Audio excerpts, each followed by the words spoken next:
Hello students, welcome to your civics class. So today I am going to start 7th chapter from unit 4, that is federalism, page number 168. So सबसे पहले तो आप federalism का mean आपको सबको पता होगा. फेडरलिज्म मीन्स जिसमें मिक्स टाइप ऑफ गवर्नमेंट होती है, सेंट्रल और स्टेट की और regional government etcetera, local government जिसमें सारी इन्वॉल्व रहती है इन अ सिंगल पॉलिटिकल सिस्टम. एक पॉलिटिकल सिस्टम में डिफरेंट गवर्नमेंट्स होती हैं. जो पावर होती है वो डिफरेंट ऑर्गेनाइजेशंस में और अथॉरिटी में डिवाइडेड होती है. So the question arises is, what is federalism? Federalism is a form of government in which the power is divided between the center and the state or provinces under the guidance of the constitution. Constitution के through powers divided होती हैं in central and state. अब provinces भी, provinces क्या होते हैं? जो छोटे मोटे states होते हैं जहाँ पे कोई large कोई बड़ा एरिया नहीं होता है, कोई इंपॉर्टेंट सिटीज़ वगैरह नहीं होते, that is known as provinces, जो कि छोटी छोटी जगह मिलके कोई एक बड़ी जगह को फॉर्म करते हैं. So federal system is one in which a part of authority and the power is vested in the local areas while another part is vested in a central institution deliberately constituted by the association of the local areas. So concept and association associated with federalism. कौन कौन से concept हैं जो कि federalism से relate करते हैं? Federalism does not consist of a set of a fixed principle which are applied to different situation. Rather federalism as a principle of government has involve differently in different situation. Federalism जो होता है वो कोई एक fixed principal नहीं है, उसमें जो गवर्नमेंट होती है वो डिफरेंटली परफॉर्म करती है इन डिफरेंट सिचुएशन. फेडरल गवर्नमेंट में कौन कौन से एसेंशियल एलिमेंट्स होते हैं? First is 2 sets of politics. इसमें 2 तरीके की पॉलिटिक्स होती हैं, one at the regional level and other at the national level.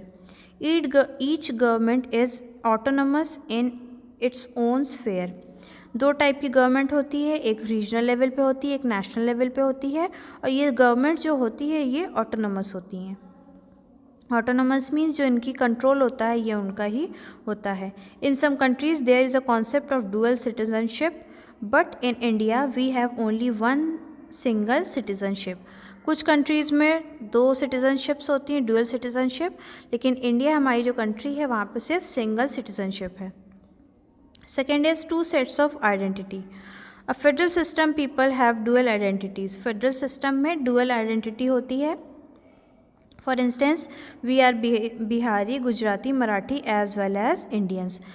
जैसे कि डुअल सेट ऑफ आइडेंटिटी क्या हो जाएगी कि कुछ लोग मराठी होते हैं, कुछ गुजराती होते हैं, कुछ बंगाली होते हैं, कुछ बिहारी होते हैं, कुछ तमिल्स होते हैं, कुछ साउथ इंडियंस होते हैं. ये जितने भी हैं सब अलग अलग, लेकिन इन सब की कलेक्टिव आइडेंटिटी क्या हो जाएगी कि ये सारे इंडियंस हैं. तो यहाँ पे 2 सेट्स ऑफ आइडेंटिटी वर्क करती है. Third is written and rigid constitution. जो फेडरल गवर्नमेंट है वो किसके रूल पे चलती, किसके अकॉर्डिंग चलती? कॉन्स्टिट्यूशन पे. कॉन्स्टिट्यूशन एक रिटन और रिजिड है. कॉन्स्टिट्यूशन एक लिखित आपको एक पूरा डॉक्यूमेंट है, उसी के अकॉर्डिंग गवर्नमेंट वर्क करती है. और ये रिजिड है, मींस कि कोई अपनी विल के अकॉर्डिंग या अपनी विश के अकॉर्डिंग उसको कभी भी चेंज या कभी भी अपने अकॉर्डिंग नहीं कर सकता. जो कॉन्स्टिट्यूशन में लिखा है गवर्नमेंट को उसी के अकॉर्डिंग वर्क करना है. Next is division of power. Federal government में पावर्स का डिवीजन होता है between state and central government. Next is independent judiciary. A powerful independent judiciary is also an essential element which explain the constitution time to time. Judiciary भी independent होती, means उनका जो decision होता है वो फाइनल होता है और बहुत पावरफुल होता है. And last is central legislature with 2 houses. There are 2 houses in the central legislature, ये आप सबको पता है. और the first house lead the unequal representative because it's population based representation, where a second house is constructed on the basis of equal representation ensuring quality among unions. Next is federalism in the Indian constitution. The most important feature of the federal system adopted by Indian Constitution is the principle of that relations between the state and center would be based on cooperation. Federalism का सबसे important features कौन सा होता है कि जो centre और state का जो बीच का जो रिलेशन होता है, जो कोऑपरेशन के से जो कनेक्टिविटी से स्टेट और सेंटर जो काम करते हैं, that is the most important feature of federalism. Federal features of Indian constitution, कौन कौन से ये फीचर्स होते हैं? फर्स्ट है distribution of powers in the constitution. Constitution में पावर्स अलग अलग डिवाइडेड हैं, स्टेट और सेंटर में अलग अलग डिवाइडेड हैं. देन स्टेट में भी इसके डिफरेंट लिस्ट हैं, like union list, state list, concurrent list. ये सारे लिस्ट के अंडर में अलग अलग कॉलम्स हैं, अलग अलग ग्रुप्स हैं कि कौन सा रूल या कौन सी गवर्नमेंट किस एरिया को हैंडल करेगी एंड कौन कौन सी पावर्स उनको डिवाइडेड एंड अलॉटेड हैं. Next is supremacy of the constitution. जितनी भी फेडरल गवर्नमेंट है, इन्होंने अपनी पावर्स को डिवाइड तो कर रखा है कि स्टेट और सेंटर में इसकी पावर डिवाइडेड रहेंगी, लेकिन इन दोनों में सुप्रीम कौन रहेगा हमेशा? कॉन्स्टिट्यूशन. मीन्स कॉन्स्टिट्यूशन का जो रूल्स एंड रेगुलेशंस है उसी के अकॉर्डिंग स्टेट और सेंटर को वर्क करना होगा. Third is a written constitution. Constitution एक रिटन फॉर्म में है हमारे पास, ये सबको पता है. Next is rigidity of the constitution. Means constitution को हम अपने अकॉर्डिंग, अपनी विल और अपनी इच्छा के अकॉर्डिंग चेंज नहीं कर सकते, ये रिजिड है. इन एमरजेंसी केसेस और इन एमरजेंसी सिचुएशन उसको कुछ चेंजेस कर सकते हैं, मगर ये नहीं कि आज हमारा मन है कि कॉन्स्टिट्यूशन ऐसे वर्क करे कि कोई भी क्रिमिनल को कोई भी जज कोई पनिशमेंट नहीं देगा, तो ऐसा नहीं हो सकता है. कॉन्स्टिट्यूशन में जो लिखा है उसी के अकॉर्डिंग वर्क करना होगा. And last is authority of the courts. Next is division of powers. So powers कैसे डिवाइडेड है? Indian constitution has created two sets of politics, one for the entire nation called the union government और the central government, and one for the each state called state government. So Indian constitution ने politics को दो part में divide किया है. पहली जो कि पूरी नेशन के लिए एक ही रहेगी, that is known as central government, और दूसरा कौन सा है? स्टेट गवर्नमेंट, जो कि हर स्टेट में अलग अलग होती है. Both of these have the constitutional status and clearly identify area of activity. The power of the states and the center are divided into three lists: union list, state list, concurrent list and residuary subject. So इन तीनों list में अलग अलग subjects हैं और उन्हीं subjects पे के according वहाँ की गवर्नमेंट वर्क करती है. जैसे यूनियन लिस्ट में जो सब्जेक्ट्स दिए गए हैं उस पर सेंट्रल और स्टेट गवर्नमेंट कंट्रोल कर सकती है. स्टेट लिस्ट में जो दिए हैं वो उस पर करेगी और कॉन्करेंट लिस्ट पे वो लोग करेंगे. कौन कौन से इश्यूज़ है जो इन तीनों में आते हैं? यूनियन लिस्ट में आपके कौन कौन से आ जाएंगे? Defence, foreign relation, war, treaty, atomic energy, railway, shipping, post etcetera. State list में कौन कौन से सब्जेक्ट्स आ जाएंगे? Law and order, police, justice, jail, local government, public health etcetera. Concurrent list में कौन कौन से आ जाएंगे?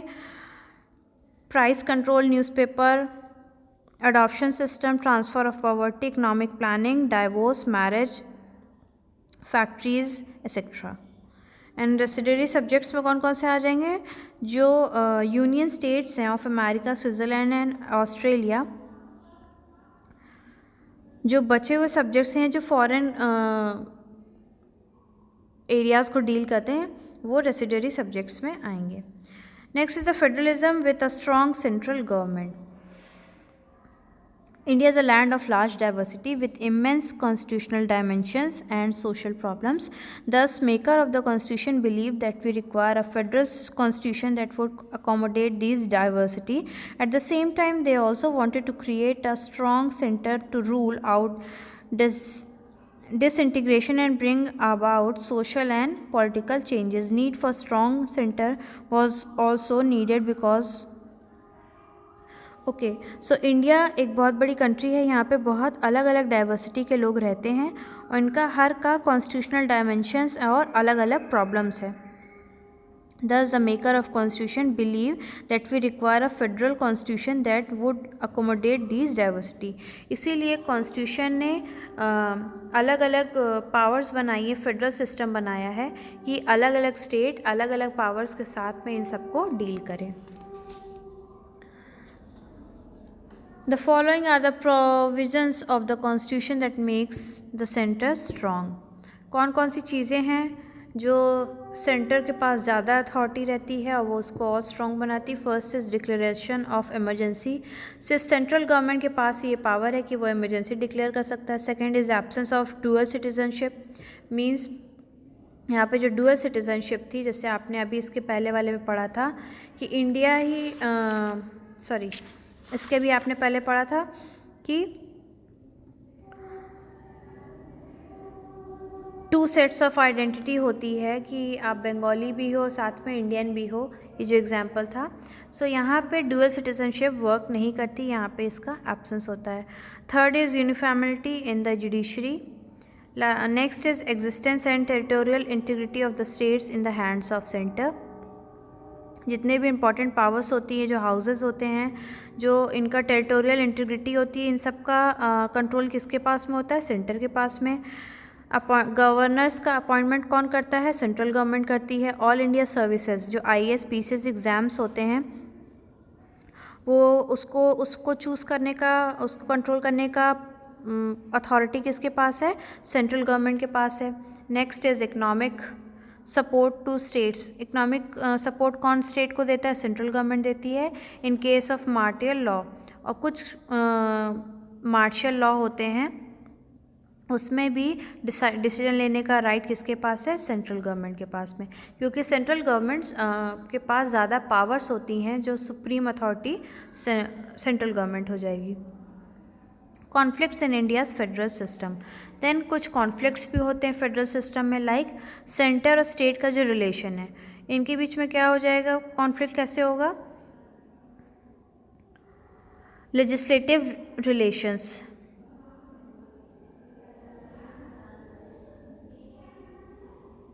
The central government has been given exclusive power to make law on the subjects of union list. These subjects are the great importance for the country and uniform in character, so these subjects are given to the union government. Some such subjects are defense, foreign powers, affairs, currency, citizenship, etc. और state government के पास में ये सारी authority नहीं होती. Means central government को ज़्यादा powers दी गई है इंपॉर्टेंट सब्जेक्ट्स पर डिसीजन लेने के लिए, और स्टेट गवर्नमेंट के पास नहीं होती है. सो ये भी एक क्लैश का रीज़न हो जाता है. Second is administrative relations. Administrative relations. And third is financial relations. जो भी फाइनेंशियल रिलेशंस भी हैं, उसमें सबसे पहले किसका कंट्रोल होना चाहिए? अथॉरिटी किसके पास ज़्यादा है? सेंट्रल गवर्नमेंट के पास में. Next is the demand of provisional autonomy. Provisional means connected with a large और इम्पॉर्टेंट एरिया. जो छोटे छोटे प्रोविजंस होते हैं वो मिलके अगर कोई इम्पॉर्टेंट एरिया बना रहे हैं, that is known as provinces. And autonomy means self government, जहाँ पे जो सेल्फ गवर्न कर रही हो. सो इनकी क्या कुछ इश्यूज़ हैं? First is cultural and linguistic issues. Culture और लिंग्विस्टिक मीन्स लैंग्वेज बेसिस पे इश्यूज़ क्रिएट होते हैं. Second is power concentration.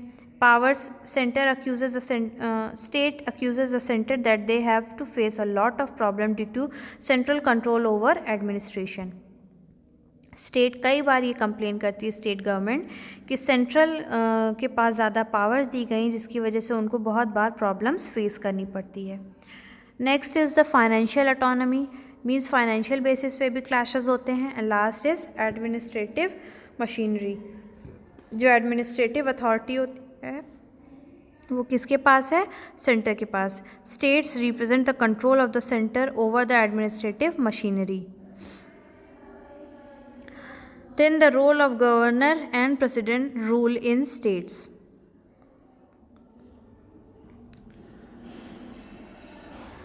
Governor का, प्रेसिडेंट का क्या रूल होता है, क्या रोल होता है स्टेट्स में रूल करने का, ये पूरा डिस्क्रिप्शन है, इसको आप पढ़िएगा.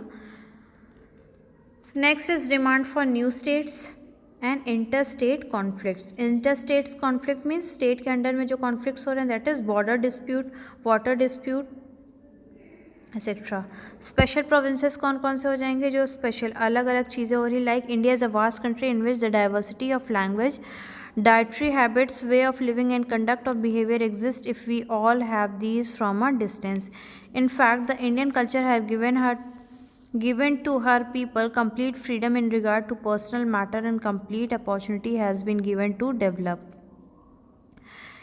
It is because of this region it looks, if feels and differences.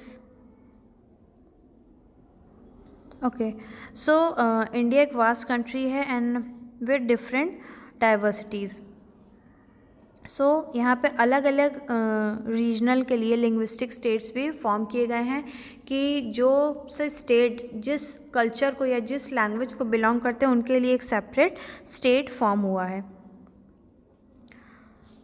Like Assam, Mizoram, Nagaland, Arunachal Pradesh, etc. are given more power for their tribal areas so that their cultural speciality is preserved. इनको ज़्यादा preservation दी गई है जिससे उनकी जो cultural speciality है उसको preserve किया जा सके, बचा के रखा जा सके. Some special provisionals are also made for some states of the country like Arunachal Pradesh, Gujarat, Goa, Maharashtra, Sikkim, Himachal Pradesh, etc. Are given special rights. In provisions में कुछ स्पेशल राइट्स भी इनको दिए गए हैं. Similarly union territories Delhi and Pondicherry are such states where legislature are provided. और कुछ ऐसी जगह भी हैं लाइक दिल्ली एंड पौंडीचेरी जहाँ पे स्पेशल लेजिस्लेचर भी प्रोवाइड किया गया है. उसके बाद स्पेशल प्रोविजंस आपको कहाँ देखने को मिलेगा, जम्मू एंड कश्मीर में. यहाँ पे गवर्नमेंट स्पेशल राइट्स और जुडिशरी या लेजिस्लेचर भी डिफरेंट वर्क करता है अदर स्टेट्स के कंपैरिजन में. जैसे यहाँ पे सेपरेट कॉन्स्टिट्यूशन है, स्टेट कॉन्स्टिट्यूशन असेंबली अलग से बनाई गई है. In that state a president can not impose national emergency. इस जगह पे लाइक जम्मू एंड कश्मीर में प्रेसिडेंट इमरजेंसी नहीं डिक्लेयर कर सकते हैं. The directive principle of state policy do not apply in this state. जो डायरेक्टिव प्रिंसिपल्स है स्टेट पॉलिसी जो होती है उसमें इस स्टेट में आप कोई भी पॉलिसी अप्लाई नहीं कर सकते हैं. Special rights are given to the permanent residents of the state regarding investment, earning and asset accumulation and domicile. जो लोग वहाँ परमानेंटली रहते हैं जम्मू एंड कश्मीर रीजन्स में, उनको कुछ स्पेशल राइट्स भी प्रोवाइड किए गए हैं. सो chapter completed and you have to do question number